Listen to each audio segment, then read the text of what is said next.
Isip usa ka minimum wage earner, gikalipay ni Rodora Claro. Dunay tulo ka anak nga pulos mga estudyante ang usbaw sa suhulan. Gulay.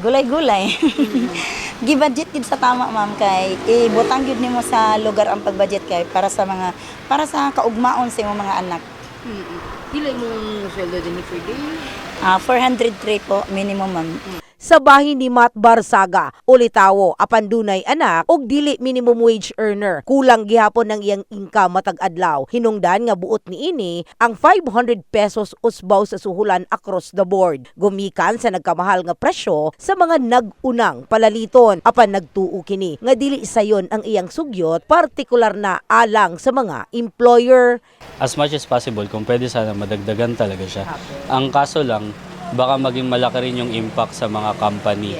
Kasi syempre mabibigatan sila sa labor cost nila. Kay baluan nga epektibo sa Oktubre 17 di kasamtangang tuig ang usbaw sa suhulan alang sa mga non-agriculture, agriculture o retail service sector gikan sa 403 per day nga suhol sa mga naa sa non-agriculture mahimo na kining 430 pesos gikan usab sa 382 per day. Gumikan sa adjustment ang mga naa sa agriculture sector dunay suhol nga nasa 410 pesos. Kini ang tungaon sa duha ka tranche asa ang ulahing tranche ihatag sa Enero 1, 2025. Samtang duna usab adjustment sa suhol sa mga workers sa service retail nga nasa 48 pesos. Hinungdan nga gikan sa 382 per day. Mahimo na kining 430 pesos nga tungaon sa upat ka tranche. Una nang gibutyag ni Joel Gonzales, Regional Director sa Department of Labor and Employment o DOLE sa Region 12, nga rason sa wage increase mao ang panginahanglanon sa mga trabahante og ilang pamilya,